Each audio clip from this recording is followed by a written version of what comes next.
feed Zeke more, and I am not talking about the tattoo. Yeah. You know what? I didn't realize what that tattoo said because I was looking at it, and somebody and I was asking, I said, well, what did the tattoo say? Because I see him lift his shirt up, and it said, feed me. Feed me. Zeke, you do know you're not going to have that 25 body. Then you have to put don't. Don't feed me? If you don't have, if the abs disappears.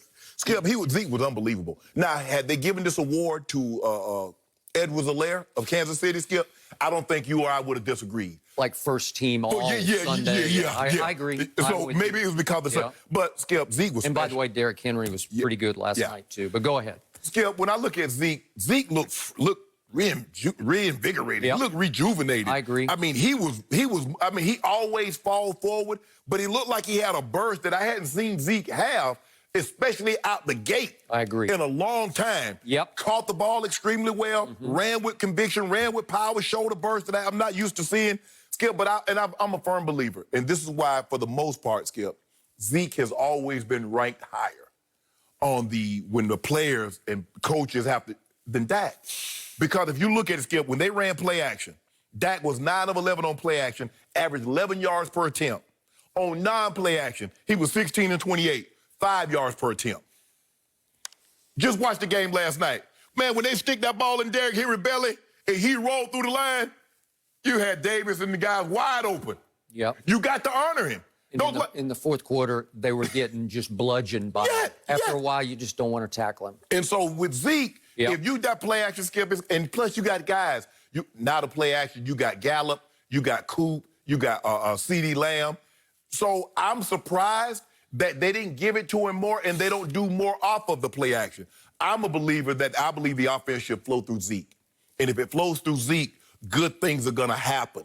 Because if you look at it, Skip, Zeke has been their workout. And now that he's catching the ball, but I knew he would catch the ball because the backs, you got to catch the ball in the West Coast offense, Skip. They don't really like to do a whole lot. Okay, you run the first 2 downs. Okay, we're going to bring a third down specialist in. The guy stays on the field. Yeah.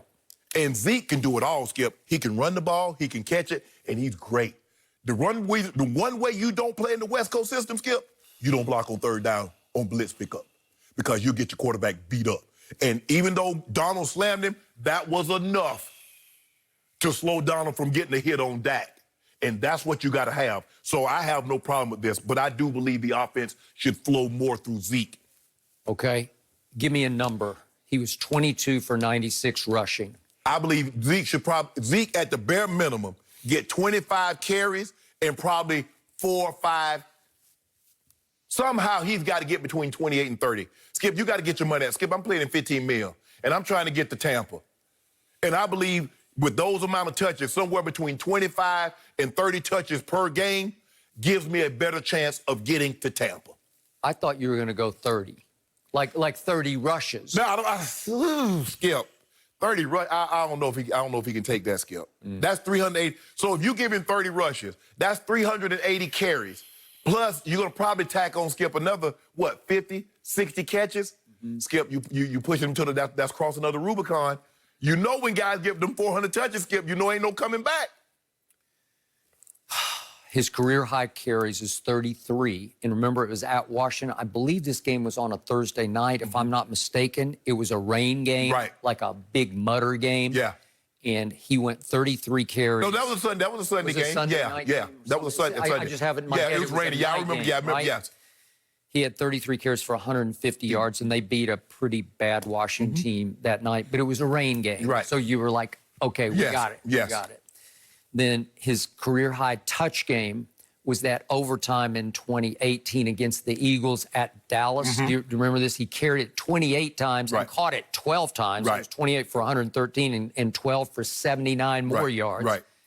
And it went overtime, and they finally prevailed 29-23 in overtime. Remember, late pass to Amari? Yeah.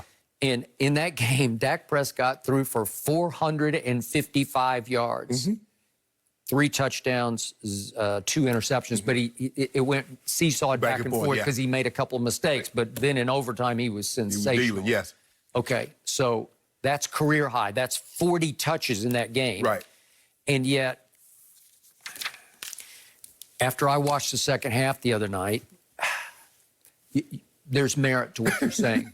There's just merit. Yet the irony of everything we're talking about here is my Cowboys have 3 potential 1,000-yard receivers, and you're saying, no, it's got to flow through 21. What? Well, maybe that is the case because something went wrong in the second half because Dak was just sizzling in the first half. Yes. And he goes 15 of 18 for 187, and he's on his way to a big night. Yes. And in the second half, he goes 10 of 21 for 79 total pass yards, and they go 1 of 8 on third down.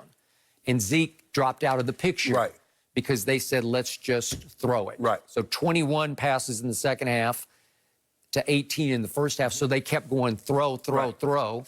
And again, the other irony here is you just said he makes $15 million. Well, the quarterback now makes almost $32 million, so more than twice as much. And by the way, you campaigned through the offseason for the quarterback to make almost 3 times as much as Ezekiel Elliott, who is the bell cow. He about to get it, Skip. Look at what the Kansas City Chiefs did. They gave Mahomes all that money. And what did they do opening night?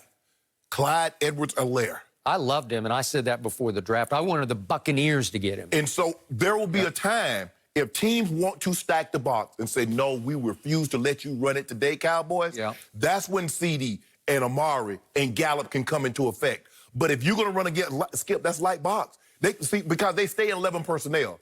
Tight end, 3 wide receivers, and 1 running back. They do. So basically, you're going to be Skip. You're going to be running against a nickel defense. Nobody's playing base defense to that formation. So you should have light boxes.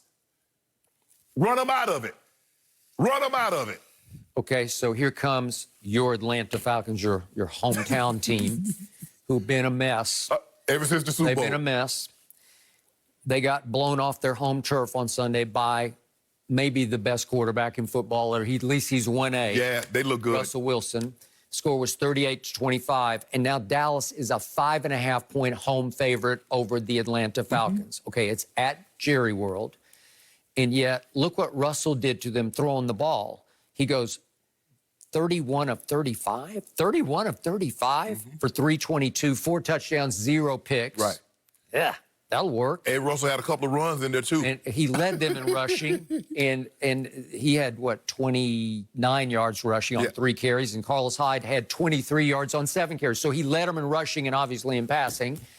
So my point to you is it looks like he threw a party on the Falcons. So is Dak licking his chops saying, I want to throw a party? You do. You do, Skip, because I remember watching tape, and if I see a tight end have a good game against that team, I automatically think, but, you know, when we had TD, and so I understood that the offense was going to flow through TD.